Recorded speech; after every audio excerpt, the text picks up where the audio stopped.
The North Sea, April 1944. Cold. Always cold. The water moved like black oil beneath the moonless sky, lapping against the wooden hull of the fishing trawler Margaretha with a rhythm that felt almost hypnotic. But Lieutenant Commander James Holbrook couldn't afford to be lulled. Not here. Not 12 miles off the coast of occupied Holland, where German E-boats prowled like sharks and coastal batteries could turn a vessel into kindling with a single salvo. He stood on the deck, collar turned up against the wind that cut through his civilian jacket like a blade. The jacket smelled of fish and sweat, borrowed from a Dutch resistance fighter who'd worn it for years. Holbrook hated it. Hated the pretense. Hated the vulnerability of being out here without his uniform, without his rank, without anything that marked him as a Royal Navy officer except the knowledge buried in his skull. Behind him, in the cramped cabin below, 3 men waited. Divers. The best the Admiralty could spare, though best was a relative term when you were asking men to swim through minefields in the dark. The plan was insane. Everyone knew it. Intelligence had confirmed it 3 weeks ago. The Germans were moving supplies through the Scheldt estuary under cover of night, using a network of underwater channels that avoided the main shipping lanes. Convoys that shouldn't exist. Munitions that shouldn't arrive. And somewhere beneath those black waters lay the key, a series of cleared paths through the defensive minefields, routes the Germans had swept and marked for their own use. Find those routes, map them, and the Allies could choke off the supply line. Or better yet, use it themselves when the invasion came. But there was a problem. The Admiralty's charts were worthless. Pre-war surveys, guesswork, reconnaissance photos that showed nothing beneath the surface. The Germans had spent 4 years fortifying these waters, and they'd done it well. That's where Henrik van der Berg came in. Holbrook heard footsteps behind him. Soft, careful. He turned. Van der Berg emerged from the cabin, a ghost of a man in his 50s with sunken cheeks and eyes that had seen too much. He carried a leather satchel under one arm, clutched tight against his ribs like it might disappear if he let go. "Mr. Van der Berg," Holbrook said quietly. The Dutchman nodded. He didn't smile. Men like him had forgotten how. Van der Berg had worked for the Kriegsmarine, forced labor, like thousands of others. They'd put him on harbor detail in Rotterdam, hauling cargo, cleaning ships, doing the work Germans didn't want to do. But Van der Berg had something they didn't know about, a photographic memory and a talent for cartography. For 3 years, he'd watched, memorized, stolen glimpses of German navigational charts when officers left them unattended. Drew his own maps in secret, hiding them in false-bottomed crates, in rolled-up fishing nets, in the linings of jackets. 2 months ago, the resistance had smuggled him out. Now he was here, standing on a British trawler in enemy waters, holding maps that might change the war. If they were real. Holbrook had his doubts. He'd seen plenty of resistance intelligence, some brilliant, some disastrous. A man's memory, no matter how sharp, wasn't the same as verified charts. And Van der Berg looked fragile, haunted. The kind of man who might break under pressure. "You're certain about the coordinates?" Holbrook asked. Van der Berg's jaw tightened. "I am certain of what I saw. Whether your men can find it." He trailed off, shrugging.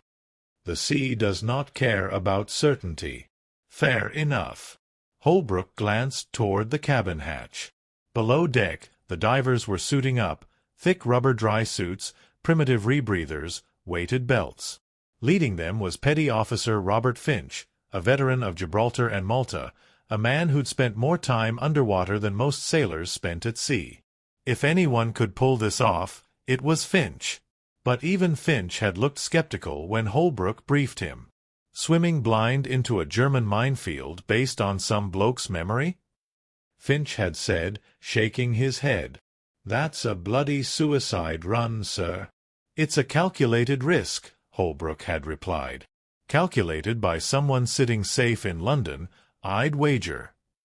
Holbrook hadn't argued. Because Finch was right. Now, standing on deck with Vanderberg beside him, Holbrook checked his watch. 0200 hours. High tide in 40 minutes. That gave them a window, a narrow one. The Germans ran patrols every 2 hours along this stretch. If the Margaretha was still here when the next E-boat made its sweep, he pushed the thought away. Vanderberg unfolded one of his maps, hand-drawn on salvaged paper, lines and notations in pencil and ink. Even in the dim light from the cabin, Holbrook could see the precision.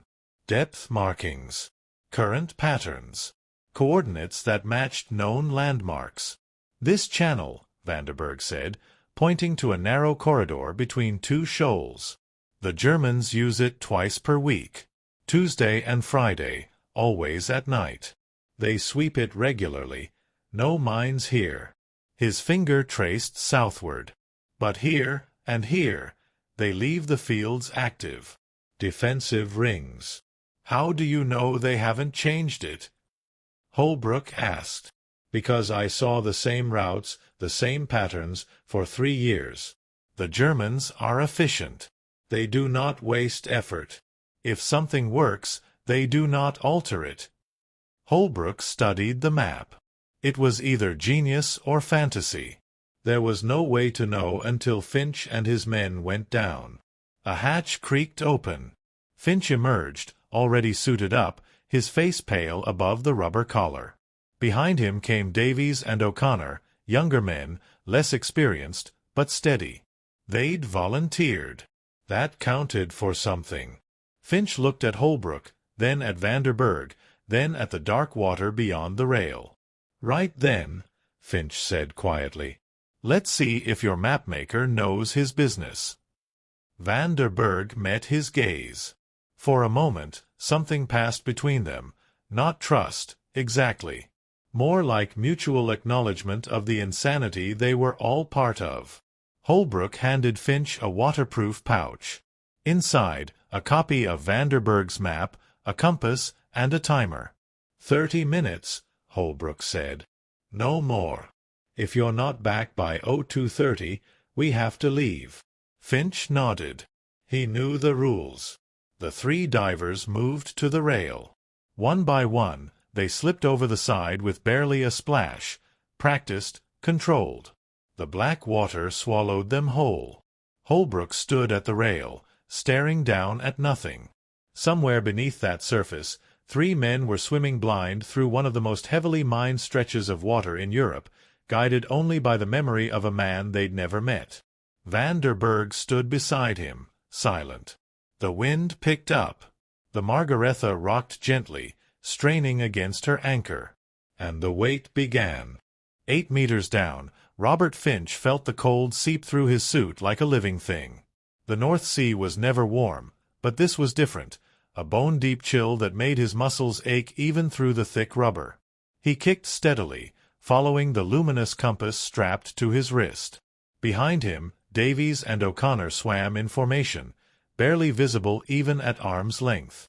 The darkness here was total. Absolute. The kind of black that made you forget which way was up. He checked the map in its waterproof case, tilting it toward the faint glow of his wrist compass. Vanderberg's pencil lines looked almost absurd down here. Neat, precise, confident. The reality was chaos. Current pushed from the west, stronger than expected. The bottom was invisible. Finch had no idea if they were over sand, rock, or the rusted hull of some sunken freighter. He'd done dives like this before. Malta, 42. Gibraltar, 43. But those had been planned operations with proper charts, surface support, and daylight. This was something else entirely. This was faith. Faith in a Dutchman's memory. Faith in pencil marks on salvaged paper. Finch adjusted his rebreather, feeling the bitter taste of the chemicals on his tongue. The device recycled his breath, scrubbing out the carbon dioxide, keeping him from leaving a trail of bubbles that might give them away. But it was temperamental. One malfunction and he'd either suffocate or shoot to the surface like a cork, right into the sights of any German watching the water. The timer on his wrist glowed faintly. 6 minutes down. 24 minutes left. He kicked harder, angling slightly north to compensate for the current. According to Vanderberg's map, the German channel should be directly ahead, a corridor roughly 40 meters wide, swept clean of mines, running parallel to the coast. Miss it by even a few degrees, and they'd drift into the defensive fields. Finch tried not to think about the mines. Tried not to picture them hanging in the water like iron fruit, waiting for contact. A hand touched his shoulder. Davies. Finch turned, squinting through his mask. Davies pointed downward, then made a slashing motion across his throat. Something wrong. Finch followed Davies's gesture. At first, he saw nothing, just more darkness. Then his eyes adjusted. Below them, maybe 3 meters down, a shape emerged from the gloom. Long, cylindrical. Barnacled. A mine. Finch's heart kicked against his ribs. He signaled Davies and O'Connor. Stop. Stay still. The 3 divers hung suspended in the water, breathing slow and careful through their rebreathers. The mine drifted below them, tethered to the bottom by a cable Finch couldn't see. It swayed with the current, moving in a slow, lazy circle. They drifted off course. Vanderberg's map was wrong. Or Finch had misread it. Or the current had pushed them farther than he'd calculated. It didn't matter. They were in the minefield. Finch forced himself to think. Panic would kill them faster than any mine. He checked his compass again, then the map. If they drifted west, and the current suggested they had, then the cleared channel should be to the east. Maybe 10 meters. Maybe 20. He motioned to Davies and O'Connor. Follow me. Slow. They moved like ghosts, kicking in careful, controlled strokes. Finch kept his eyes on the water ahead, scanning for shapes, for shadows, for anything that didn't belong. Another mine appeared to his right, then another below. The field was dense here. The Germans hadn't been careless.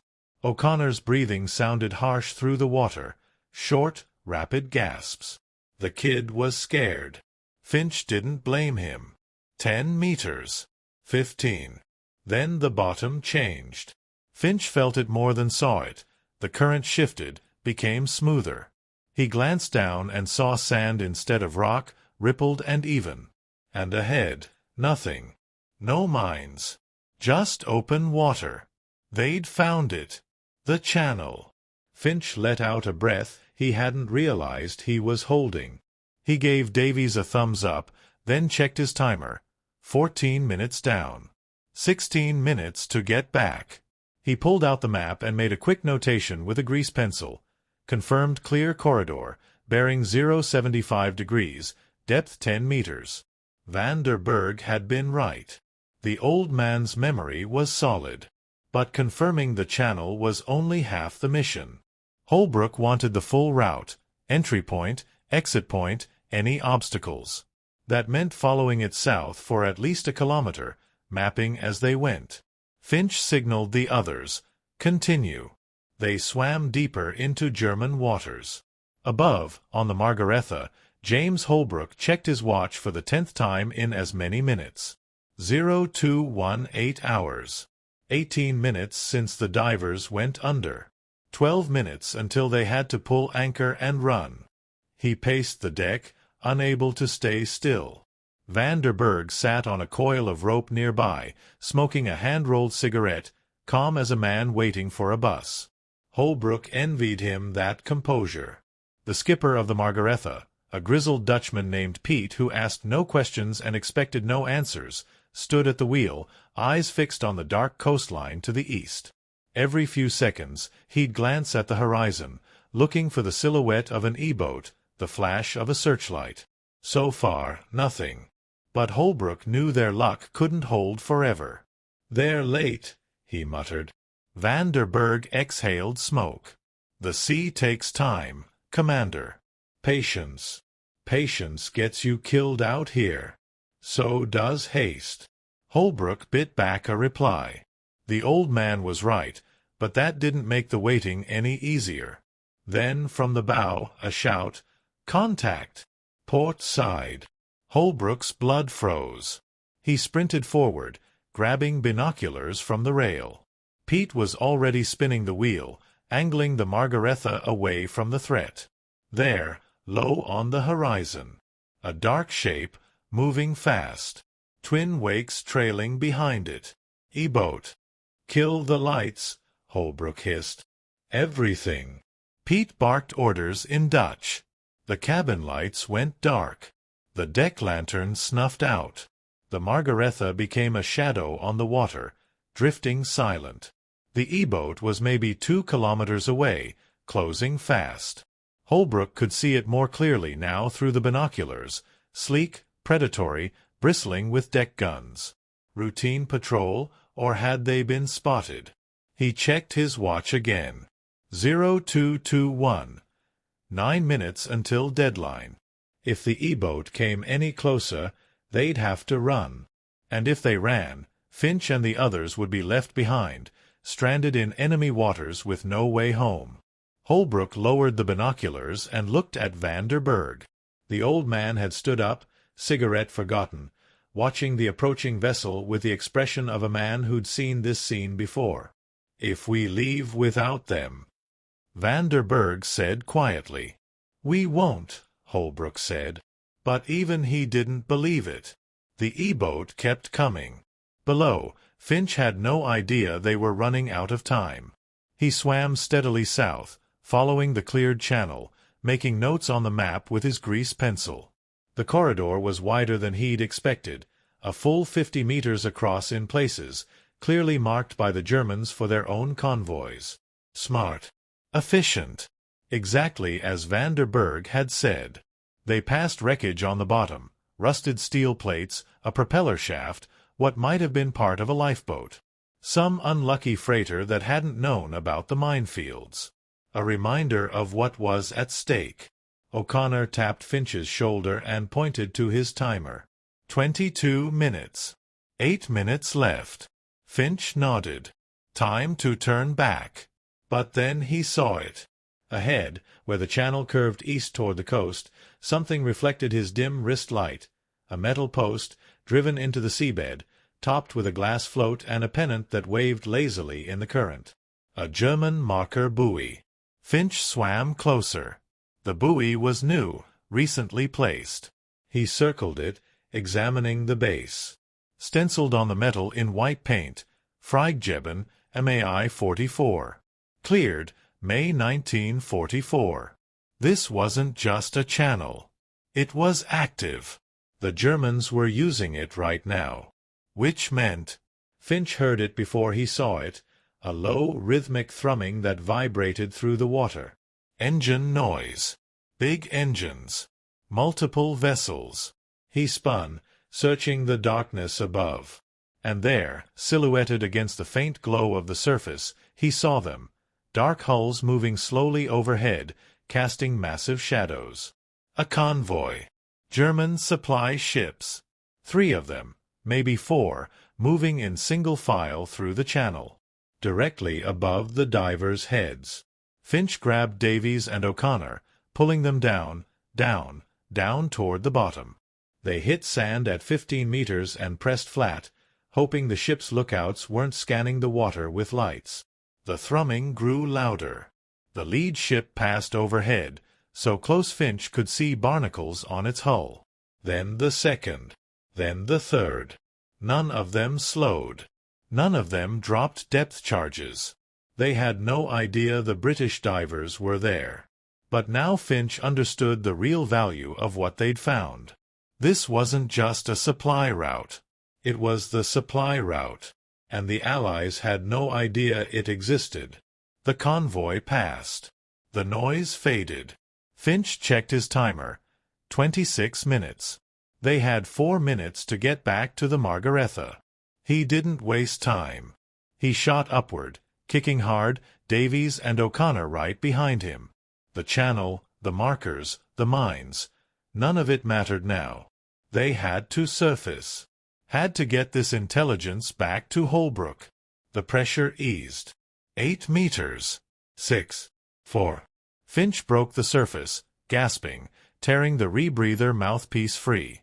Cold air hit his face like a slap. He spun, searching for the Margaretha, and saw nothing. No trawler. No lights. Just empty water and distant darkness.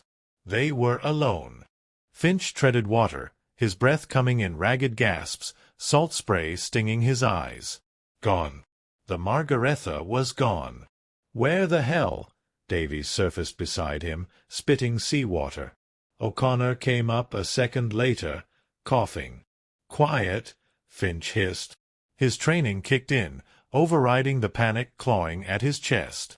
He scanned the darkness, forcing his eyes to adjust. There, maybe 300 meters north.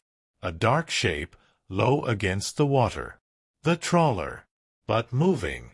Why were they moving? Then he saw the reason.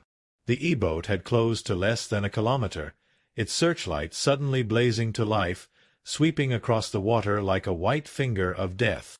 Holbrook must have ordered Pete to drift away from the dive site, draw the patrol away from where the divers would surface. Smart. Necessary. And utterly catastrophic for the men in the water. The searchlight swept toward them. Finch dove, pulling Davies and O'Connor down with him. 3 meters. 5. The beam passed overhead, turning the water above them into an electric blue nightmare. Finch could see every detail. His hands, the worried faces of his men, particles of plankton drifting past. If the Germans were looking down. The light moved on. Swept back toward the Margaretha. Finch surfaced again, careful, just his eyes and nose above water. The E-boat was running parallel to the trawler now, closing the distance. Its engines snarled, twin Daimler-Benz diesels. Finch knew the sound. Fast. Armed with 20mm cannons and torpedoes. The Margaretha wouldn't last 30 seconds if it came to a fight. "We have to swim for it," O'Connor whispered, his voice shaking. "Catch up before." "No." Finch grabbed his arm. 300 meters in this current, in these suits? We'd never make it. And if that E-boat opens fire. He didn't finish. They all understood. Davies spat seawater. "So what, we just float here? Wait for them to pick us up?" Finch didn't answer. Because he didn't have one. On the E-boat, a loudspeaker crackled to life, the German words harsh across the water. "Fischer Boot. Stoppen Sie sofort. Bereiten Sie sich auf Inspection vor. Stop immediately. Prepare for inspection." Finch's stomach dropped. If the Germans boarded the Margaretha, if they found Holbrook, Vanderberg, the maps. Through the darkness, he saw the trawler's engine cut. It wallowed in the swell, dead in the water. The E-boat circled like a shark, searchlight playing across the deck. Finch made a decision. Davies. O'Connor. Start swimming. Due north. Slow and silent. Stay submerged as much as you can. "What about you?" Davies asked. "I'm going to buy you some time." "Sir, that's an order, petty officer." Davies stared at him for a long moment, then nodded. He and O'Connor submerged, their dark shapes disappearing into the swell. Finch waited until they were clear, then began swimming east, deliberately, toward the E-boat. Toward the searchlight. He had one chance.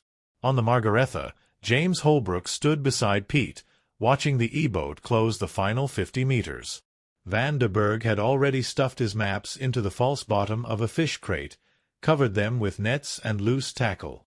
It would pass a casual inspection. Maybe. Pete muttered something in Dutch, probably a prayer. His crew stood ready, trying to look like exhausted fishermen and not resistance operatives with a British naval officer hiding among them.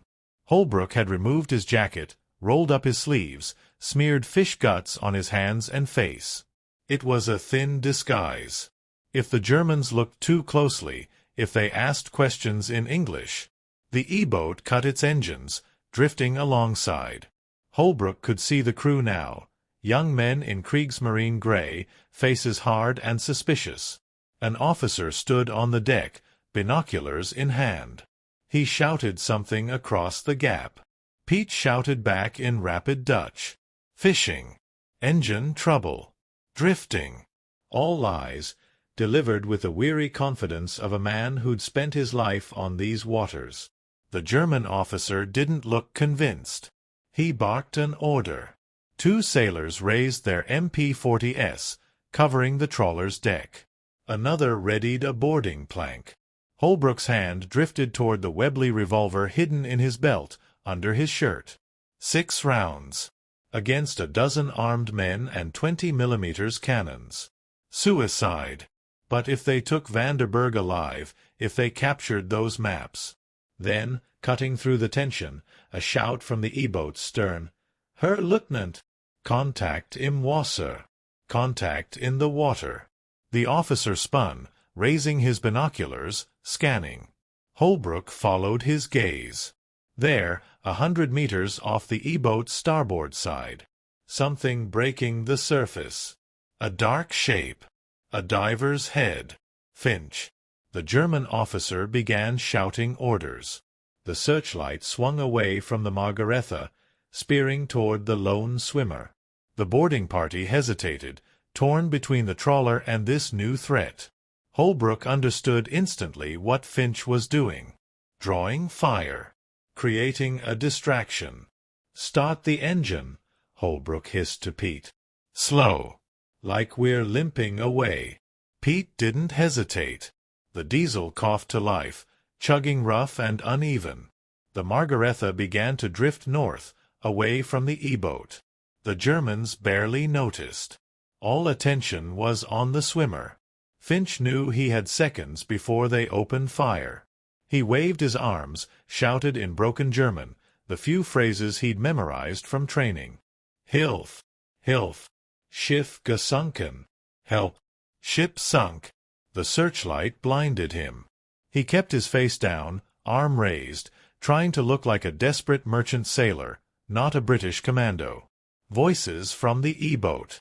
Arguing. The officer's tone sharp, suspicious. Then the rattle of a bolt being pulled back. The distinctive sound of an MG-42 being loaded. They weren't buying it. Finch dove. The machine gun opened up, tearing the water where he'd been into white froth. Bullets snapped past him, visible as streaks of cavitation. He kicked deeper, lungs already burning. The rebreather was nearly exhausted. He could taste the chemical sting turning bitter, toxic. Above, the searchlight tracked him, turning the water into a glowing tunnel. He angled north, swimming hard, trying to put distance between himself and the E-boat. More gunfire. Closer. A round grazed his shoulder, not penetrating the rubber suit, but the impact spun him sideways. He corrected, kept swimming. His vision began to tunnel. Hypoxia. The rebreather was done. He had to surface. Had to breathe. But if he surfaced now, they'd cut him in half. The searchlight swept away suddenly. The gunfire stopped. Finch risked a glance back. Through the murky water, he could see the E-boat's searchlight now pointed north, toward where Davies and O'Connor must be. Toward the Margaretha, limping away into the darkness. The Germans had a choice: pursue the trawler or chase scattered swimmers. They chose the trawler. The E-boat's engines roared to life. Finch felt the surge of its wake as it powered past him, leaving him alone in the dark water. His lungs screamed. He surfaced, gasping, tearing the rebreather free. Cold air rushed into his lungs, sweet as honey despite the diesel fumes. He was alive. But the E-boat was closing on the Margaretha, and Holbrook had nowhere to run. On the trawler, Holbrook watched the E-boat's bow wave growing closer, white foam curling away from its sharp prow. Pete stood at the wheel, jaw set, one hand on the throttle. "They will catch us," he said quietly. Holbrook knew he was right. The Margaretha's diesel could barely manage 8 knots. The E-boat could do 40. He pulled the Webley from his belt, checked the cylinder. 6 rounds. He looked at Pete. "If they board us." "I know." Pete's hand moved to the fuel shut-off valve. One yank and the engine would flood, killing them dead in the water. Better than being captured with a British officer on board. Vanderberg emerged from below, his face pale but calm. He carried nothing. The maps were hidden, or they weren't. Nothing more he could do. The E-boat closed to 200 meters. The officer on deck raised a megaphone. "Stop, Pensee, oder wir werden das Feuer eröffnen." "Stop, or we will open fire." Holbrook made his decision. "Pete, full throttle. Head for the coast. They'll shoot us to pieces." "Maybe. But if we reach the shallows, they can't follow. Big draft on those boats." It was insane. The coastal waters were mined, unmarked, treacherous even without the Germans shooting at them. But it was the only play left. Pete's hand slammed the throttle forward. The diesel howled, black smoke belching from the stack. The Margaretha surged ahead. 8 knots, 9, straining. The E-boat's 20mm cannons opened fire. The first shells screamed overhead, tracers arcing red through the darkness. Then the gunners adjusted. Rounds slammed into the Margaretha's stern, splintering wood, tearing through the fishing nets. Holbrook threw himself flat. Vanderberg did the same. More fire. The wheelhouse exploded, glass and splinters flying. Pete grunted, clutching his arm, hit, but still standing, still gripping the wheel. The Margaretha kept moving, lurching toward the invisible coastline, toward the shallows. Another burst. The engine coughed, missed a beat, kept running. Fuel line hit, maybe. Or worse. Holbrook crawled forward, grabbed Pete's arm. Blood soaked the Dutchman's sleeve. How close? Half kilometer. Maybe less.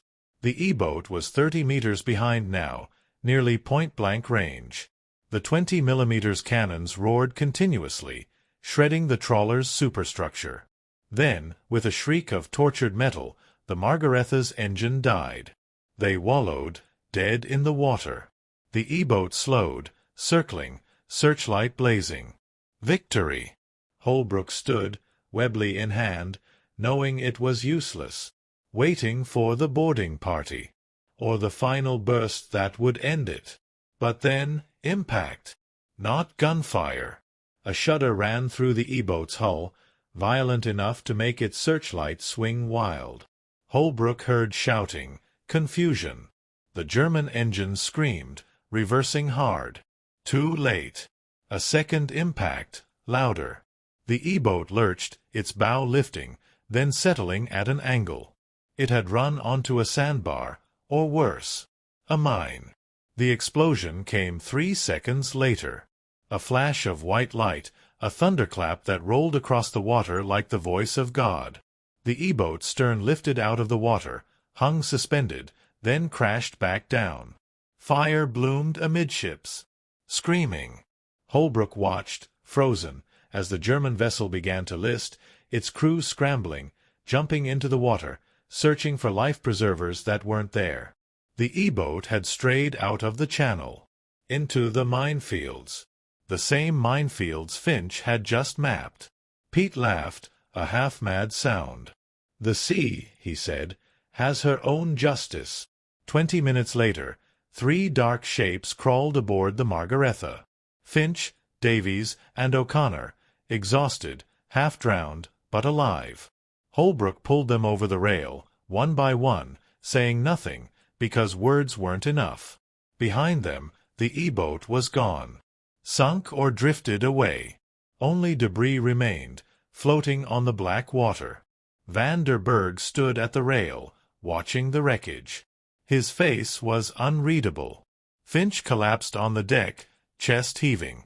After a moment, he reached into his suit and pulled out the waterproof pouch. Still intact. He handed it to Holbrook without a word. Holbrook opened it. The map was there, marked with Finch's notations. Clear channel confirmed. Convoy routes documented. Marker buoys identified. Everything they'd come for. Pete got the engine running again. Barely, coughing and sputtering, but enough to limp away from the coast. Away from the minefields. Away from German waters. As dawn began to gray the eastern horizon, the Margaretha turned west, toward home.